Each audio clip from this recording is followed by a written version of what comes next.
Hello and welcome to Ewe Sew You. My name's Zoe and this is my channel all about the crafty bits and pieces I get up to.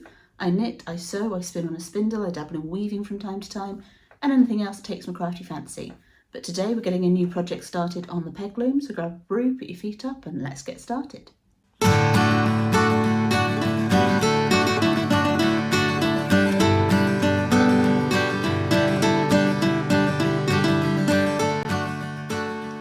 Welcome back to any returning viewers and to any new viewers, a very warm welcome to you. As I mentioned in the opening to the video, we're starting a new peg loom project today. So I'm going to be using my new circular weaving pegs, which I've not tried yet. So I need to do some calculations to work out the warp length. Generally for my peg loom projects where I'm doing like the rectangles, I'll just go with a length of warp that kind of feels right. But in order to get a circle or a semicircle out of these pegs, I'm going to be needing to use a little bit of pi to calculate the circumference or the curved edge of the semicircle to get that done. As you can see, my pegs go almost the full width of my loom. There's 4 holes that aren't being used on this middle line of holes, and I have attached ribbons to them, but more on that in a bit. So as I say, I've not used these pegs yet, so we'll see how it goes. Pi, for those of you that can't remember your high school maths, or do they do it in top end of primary school these days? Not taught year 6, I'm not sure, certainly high school. So circumference of a circle is 2 pi r.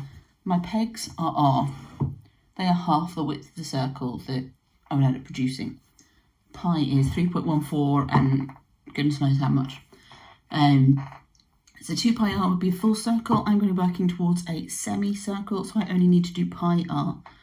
So the width times pi. 3.14 is obviously 3 and a bit. So I am going to be measuring the yarn that I'm going to be using for my warp against the pegs 3 times and adding a bit. It's that scientific. I'm hoping that's going to work. Hoping it's going to give me enough. So let's move everything around and have a go.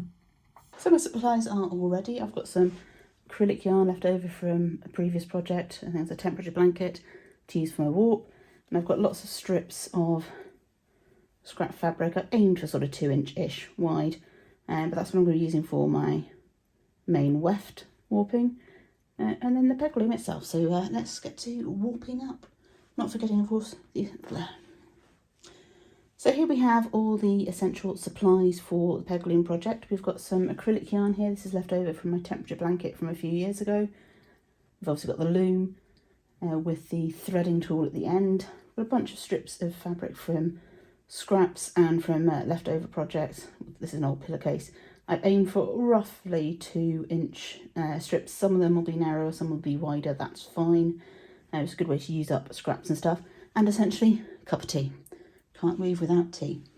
So let's clear the decks and get to warping up.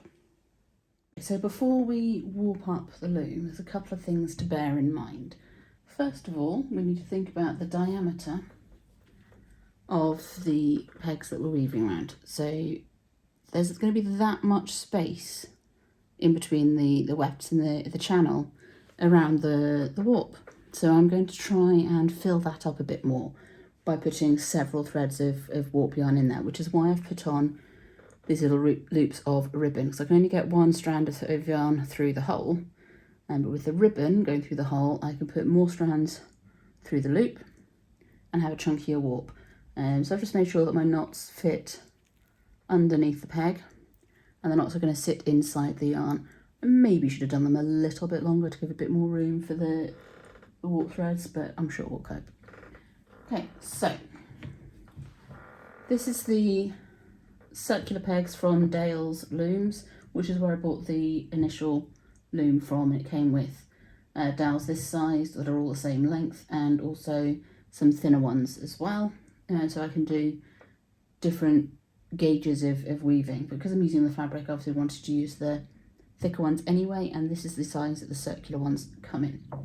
So the next thing we need to work out, because we're using circular weaving, is how long we need our warps to be. That involves doing a bit of calculating with pi, but don't worry, it's not hard. So this is the radius of my weaving. That's half of the diameter of a circle.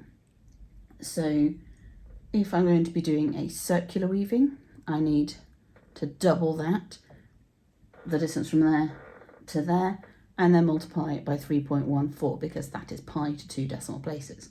If I'm doing a semicircle, then I only need to do the radius times by pi, again 3.14. Now that sounds a little bit complicated, but there's an easy way to work it out.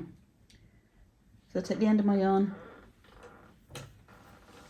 and I'm going to measure 3 lengths. So that's 1, 2, 3. And I'm going to add a bit because 1.14 is a bit. So we'll go to about there. And then we double that. And that would be approximately the length of the circumference of the full circle. But because I also want room to play with at the end to tie things off, I'm going to stick another bit in, just to be on the safe side. So that's your easiest way to work it out. You can do it with numbers, just whatever your distance is, times 3.14 and double it for a full circle. But I'm actually going to use my peg loom to help me measure out those warps. So I'm going to take off all the shorter pegs and put them to one side.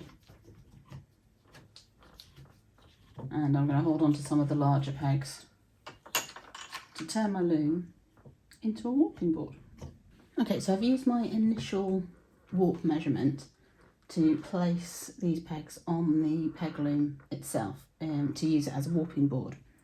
So because I'm looking at 3 strands thick and then doubled, I'm holding 3 strands together. So I'm just going to knot them to keep them together. And I'm going to use a slip knot to hold it onto the first peg that I'm going to go around to measure out my warps. Now you could use a tape measure to measure the placement of your pegs. You just want to make sure that you've got the same distance, possibly slightly more than you initially measured out. More is fine, less is a problem.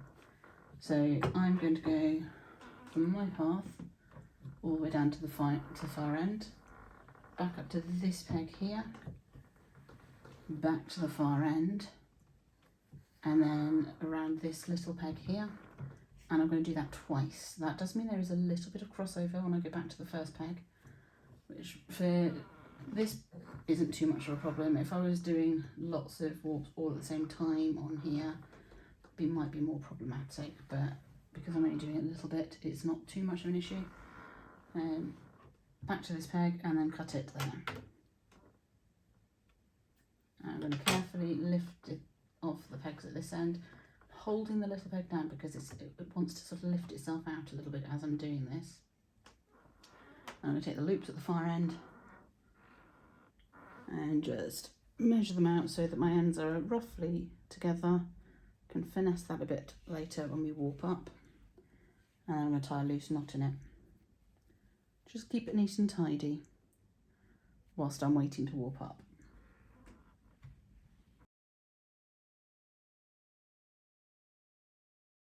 So one of the key things to think about when you're warping up for this project is to make sure that you are in the middle of the warp when you're putting it through the ribbon. You want the ribbon sat dead centre in the middle of the warp, so I'm just making sure that this one is lining up properly.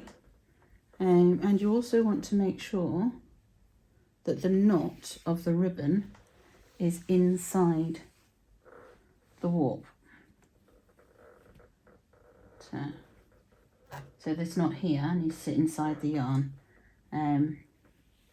so that when you're advancing, you can pass the weave over it. So what I'm doing is I'm putting my warp threads underneath the ribbon, pulling them through at the midway point, keeping that knot between the two halves of the yarn, And then I'm just double checking that my ends are lining up away from the loom, and tying an overhand knot just to keep them neat and tidy.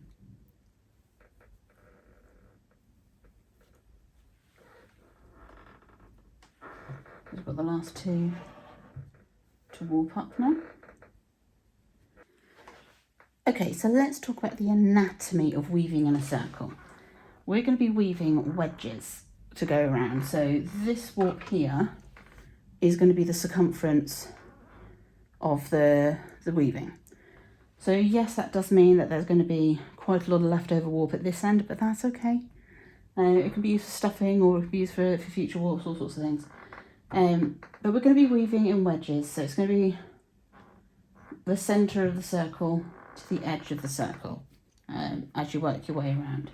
So you want to make sure that what you're weaving with is going to do to the centre and back for the first couple of returns, and it's going to get gradually shorter as you go.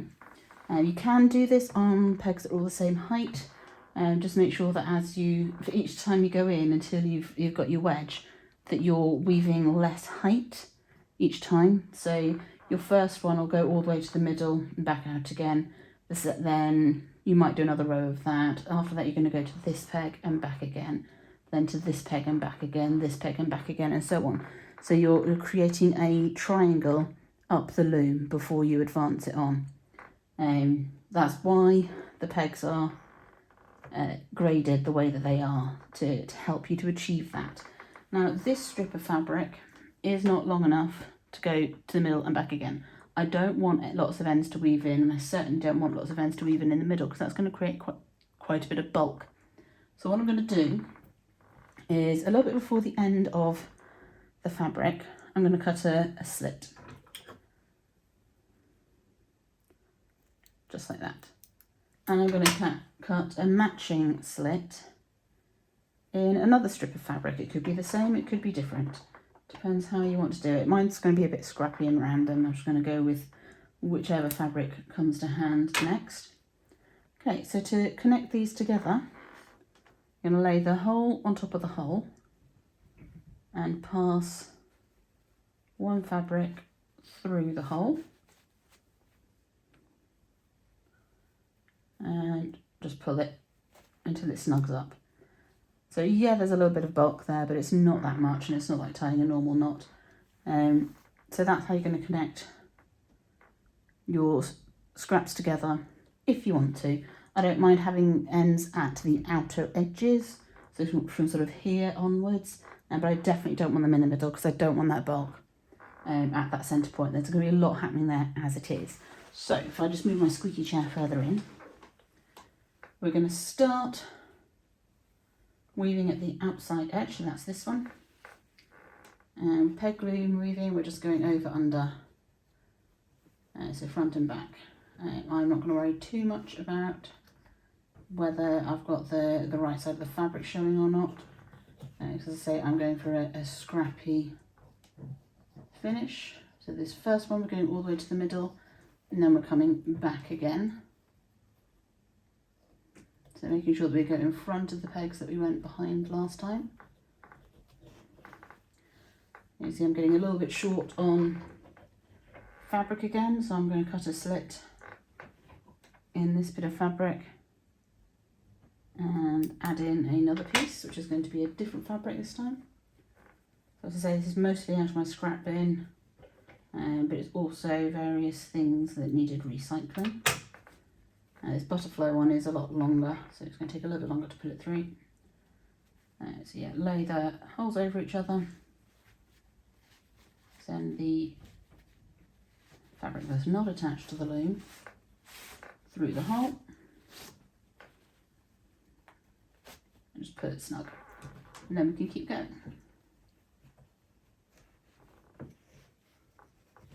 If I didn't do that, I would just be weaving in the ends at the end of the project, which is fine.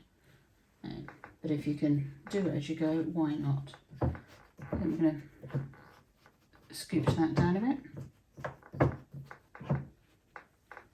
And keep keep going the same way.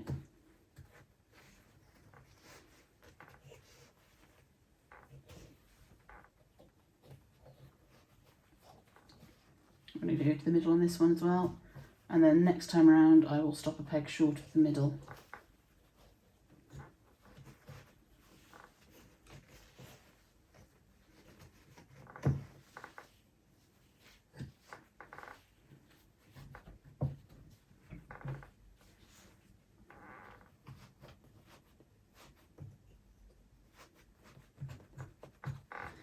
Just because I can't be bothered to sew in ends at the end, I'm going to attach another strip here. Got another bit of the butterfly fabric there, so I'm going to attach that on.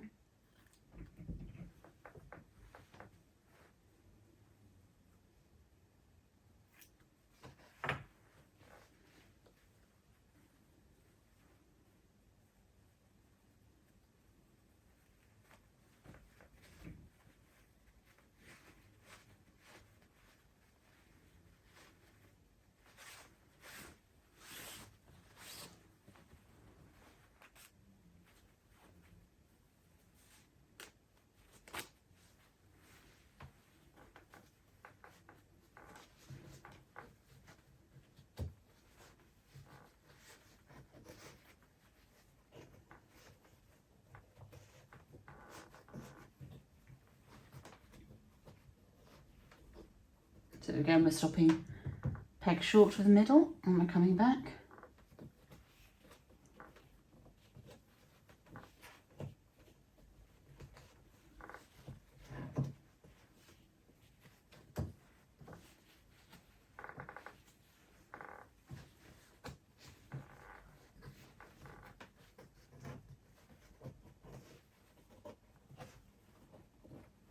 How many times you go onto each peg is going to depend very much on what you're using to weave with. This one isn't going to come all the way back again, so let's attach the next bit of fabric.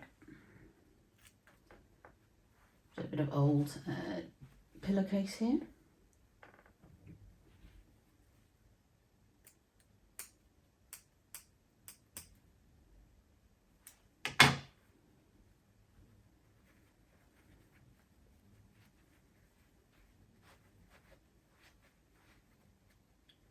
Obviously thicker fabrics or thicker yarns, you're probably not going to be doing as many rows into the middle. I do have some denim in my pile, but whether I'll end up using that in this project, I don't know. I'm just, as I say, pretty much taking it as it comes.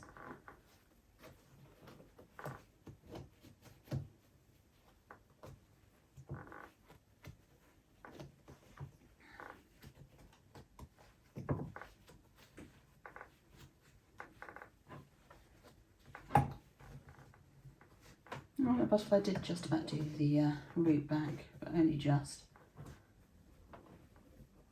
So this time we're stopping on this peg.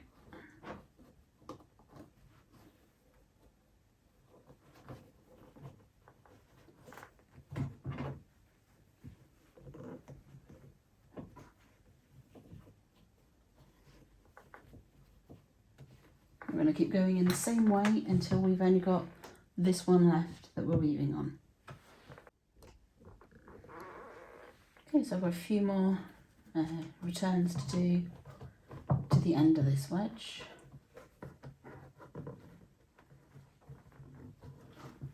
Just making sure that I squish down nice and firmly between each set. I have found that sometimes I'm going just the once round and sometimes I'm going twice, but that's fine. To play it by ear a little bit when you're working with scrap fabric. I've also discovered that some of my scraps aren't straight, so I'll be dealing with corners. Just trim that one up so that I can use it.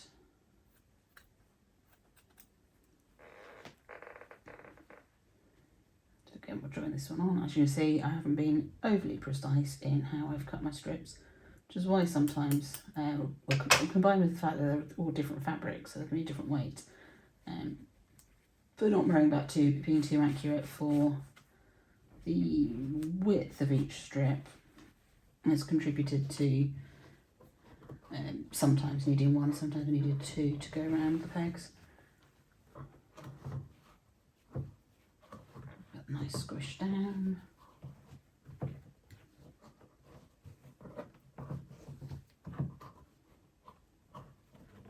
Nice squish down.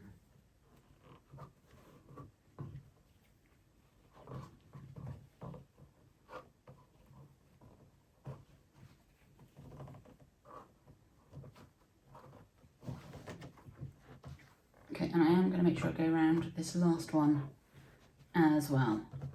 So that's my first wedge done, and I'm ready to advance the onto the warp.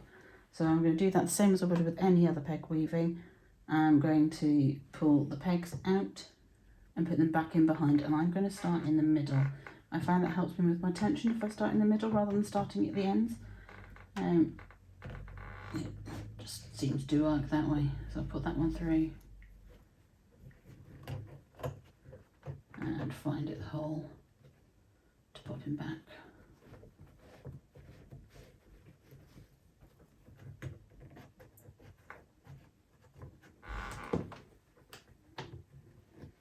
I'll squish them down properly once I've moved everything down.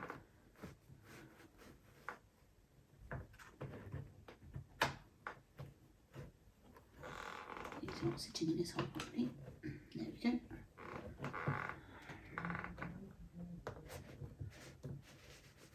They're essentially pulling the yarn up into the channel that's been left. Now, I have seen some older videos where people have taken all the pegs off the loom, advanced them all and put them back on.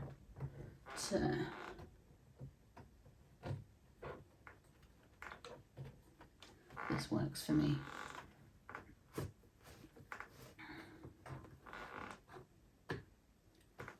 I would imagine, particularly when you're onto projects this wide, that taking them off in their entirety and advancing them on is actually a bit more faff than it's worth. And there will be a bit of jiggery pokery to do once I get them all off, but I can't see that there wouldn't be doing it the other way as well.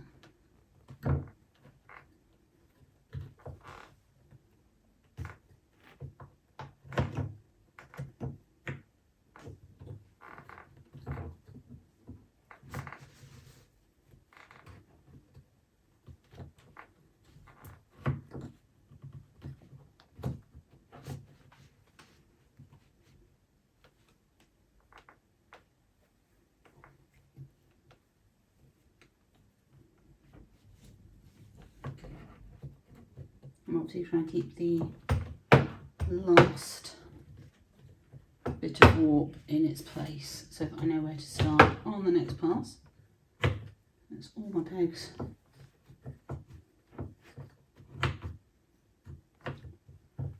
Back in, and we can move the weaving forwards. Actually catch some of the fabric a little bit on some of the pegs. Okay, so I'm just going to make sure that I pull up my warps so that everything is sitting snug. I actually want everything snug against the pegs if we can. So up over that ribbon. It's going to help with tension when we bring the next slot down. So we're going to carry on in the same way until we've got enough wedges to make our circle. So I will come back to you when I'm ready to deal with the warps at the end. Okay, so it's off the loom now. As you can see, we've got a nice curved edge, but it's not quite a perfect semicircle. So I could have been a bit more generous with the warp length to achieve that. But what I'm going to do is I'm going to tie off all of the warp threads in pairs. So I'll do the two ends of the middle one to itself and then a pairs down here. And I'm going to pull the middle warps as tight as I possibly can to get it as close to semicircle as possible. And that will also address the tension with this starting point here, because obviously the first bit on the peg loom, you're not pushing down against much once it comes off the pegs. I always find it goes a little bit wibbly wobbly. So yeah, I've not got much warp left to play with in the outer circumference, but as it be tied on to its neighbour at this end and at that end, it'll give me a little bit of play, I hope. So yeah, so I'll get that done and show you what it's like when it's finished. Okay, so here is the finished doormat. It's almost semicircle.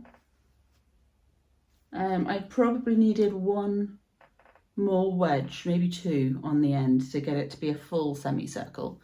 It will do the job of sitting by the back door and making sure we don't get muddy footprints across the carpet. And yeah, I just know that I need to be a little bit more generous with my and a bit to get the full semicircle.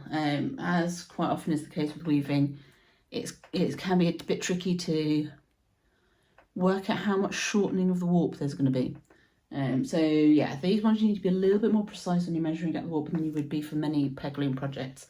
But it's a nice chunky bit of weaving. They're having multiple strands in the warp has definitely worked to fill out the weaving and make sure it's not got lots of holes and gaps in it. So I'll be doing that again.